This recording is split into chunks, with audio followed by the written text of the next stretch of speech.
Hello বন্ধুরা, আবার একটা নতুন ভিডিওতে সবাইকে স্বাগত জানাই। আরফে মিউজিক ইউটিউব চ্যানেল পক্ষ থেকে। তো আমি গিয়েছিলাম নীলকড়াতে পাওয়ার মিউজিক এবং আর্টাস মিউজিক দেখতে। দুটি ছিল মেদিনীপুরের সেট আপ। তো দুটি ক্লাবের সেট আপ থেকেই মারাত্মক লেভেলের তাণ্ডব যাচ্ছিল এই এলাকাতে, ঠিক আছে। তো অনেকেই ভিডিওর মধ্যে কমেন্ট জানিয়েছো সেট আপটি কেমন বাজছে, মতামত জানাচ্ছিল এবং অন্যান্য ভিডিও দেখছিলাম।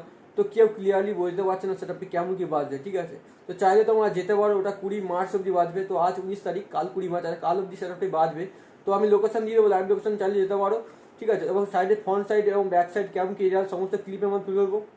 কী কী এমপি পাওয়ার ইউজ করছে তাও দেখিয়ে দেবো, ঠিক আছে। তো যে সমস্ত চ্যানেলের বন্ধুরা আমার চ্যানেল উঠতে পারছো, চ্যানেলটা সাবস্ক্রাইব করো, বেশি শেয়ার করো, কারণ কন্টিনিউ এই চ্যানেল নতুন ভিডিও এসেই থাকবে। আর কোথেকে বন্ধুরা দেখছি কমেন্ট করতে বলবে না। তো চলো বন্ধুরা, প্রথম থেকে লাস্ট অবধি দেখতে থাকো। এই হচ্ছে নীলকুড়িয়াতে ইয়ংস্টার ক্লাবের লাইটিং বোর্ড অর্থাৎ পাওয়ার মিউজিক রয়েছে, আর এদিকে রয়েছে আমাদের আর্দাস মিউজিক অর্থাৎ মা কালী পল্লী উন্নয়ন ক্লাবের। এই হচ্ছে লাইটিং বোর্ড দুদিকে। তো ফাইনালি তোমরা বুঝতে পারবে আর্দাস মিউজিকের দূরের রেঞ্জে কীভাবে ভাইব্রেশন করছে, বুঝতে পারবে, ঠিক আছে। তো আর্দাস মিউজিক দেখো কীভাবে তাণ্ডব চাচ্ছে।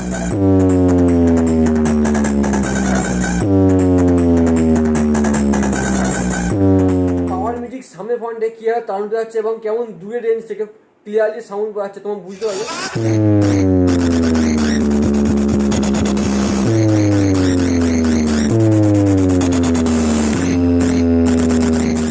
আর্দাস মিউজিক এবং পাওয়ার মিউজিকের দু সাইডের যে সাউন্ডটা, সেই সাউন্ডটা আমি শোনাচ্ছি তোমাকে, তো বুঝতে হবে কোন সাউন্ডটা আসলে ভালো বাড়াচ্ছে, ওটা তোমরা বুঝতে পারবে।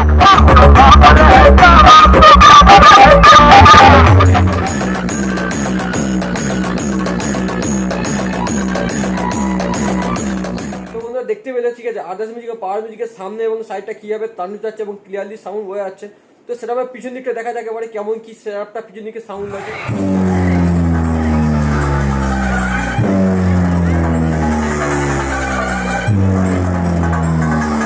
মোটামুটি এপাশটা আর্দাসের মিউজিকের পিছন দিকটা একটা বিকট আওয়াজ আছে, কিন্তু একটা ঝনঝনে ভাব রয়েছে। তোমরা শোনার পর বোঝার চেষ্টা করো, দেখতে পাচ্ছ। তো ফাইনালি পাশে তার কালেকশন হচ্ছে পাওয়ার মিউজিকে। তো এই হচ্ছে কেবিনের পিছন দিকের লুকটা পাওয়ার মিউজিকে দেখতে পাচ্ছ বন্ধুরা। এই হচ্ছে পাওয়ার মিউজিকের পিছন দিকের লুক, ঠিক আছে। ফাইনালি তোমরা দেখিয়ে দিলাম সমস্ত ডিটেলস, ঠিক আছে। তো এবারে দুটো সেটআপের মেশিন কালেকশন কী কী এমপিআর ইউজ করছে সমস্ত দেখিয়ে দেবো। কী কী মেশিনগুলো দেখো, একটা, দুটো, তিনটে, চারটে, পাঁচটা C20 রয়েছে, ওপরে একটা 701 রয়েছে এবং দুটো প্রেসার বোর্ড ডট পেটি রয়েছে, চারটে নিয়ে স্টেবিলাইজার রয়েছে, ভোল্টেজ 212 দেখাচ্ছে এবং 175। এর পাশে এটিআই প্রো 10,000 দুটো রয়েছে এবং রয়েছে এটিআই প্রো, এখানে দেখতে পাচ্ছ মডেল 13 রুপিস রয়েছে ফুল এমপিআর, এবং এর পাশে দুটো C20 রয়েছে, দুটোই চলছে। আর এর পাশে সমস্ত র্যাকের জন্য দেখতে পাচ্ছ এটিআই এর এমপিআর ইউজ করেছে, ঠিক আছে। তো 1200 ওয়াটের এগুলো আছে র্যাক এবং মাইকের জন্য। তো এই সেটআপে মোটামুটি 6টা বেস, পপ বেস এবং 4টে মিড এবং 35টি মাইক চলছে এই সেটআপের জন্য। সব 100 একটা, দুটো, তিনটে, 4টে 100 ওয়াটের আছে এবং 1000 ওয়াটের দুটো আছে, ঠিক আছে। এপাশে 4টে C20 আছে এবং নিচে একটা, দুটো, তিনটে, এপাশে 4টে স্টেবিলাইজার আছে দেখতে পাচ্ছ বন্ধুরা। এপাশে একটা ডট পেটি বড় প্রেসার বোর্ড, ঠিক আছে। আর এপাশে রয়েছে আমাদের যে এমপ্রো 26,000 4টে আছে, যেটা বেসে ইউজ করা আছে। এই হচ্ছে পাওয়ার মিউজিকের পুরো মেশিন সেটআপ। তোমরা বুঝতেই পারলে সেটআপটা কেমন কি বাজছে দুটো, ঠিক আছে, মারাত্মক বাজছে। কিন্তু সেটআপটার মধ্যে সমস্যা রয়েছে এটাই যে পাওয়ার মিউজিকে অনেকটা লাইন থেকে অনেকটা দূরত্ব রয়েছে, প্রায় 500 থেকে 600 ফুটের উপরে দূরে রয়েছে, তাই ইলেকট্রিকে বা ভোল্টেজের সমস্যা হচ্ছে। তার সত্ত্বেও কিন্তু পাওয়ার মিউজিক আর্দাস মিউজিকের টক্কর দিয়ে রয়েছে, ঠিক আছে। কিন্তু ওইদিকে রয়েছে অপরদিকে আর্দাস মিউজিক ইলেকট্রিক লাইনে পুরো সামনেই আছে, ঠিক আছে। তার সত্ত্বেও ভালো আছে।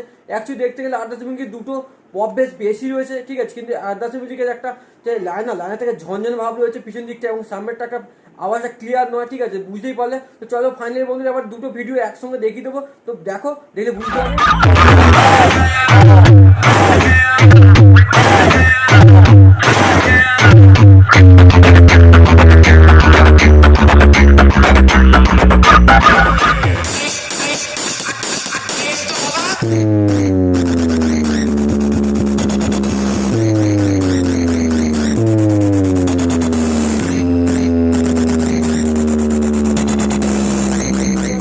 আজ এইটুকুই, নেক্সট ভিডিও আবার দেখা হচ্ছে। তখন তোমার সুস্থ থাকো, ভালো থাকো, টাটা, বাই বাই।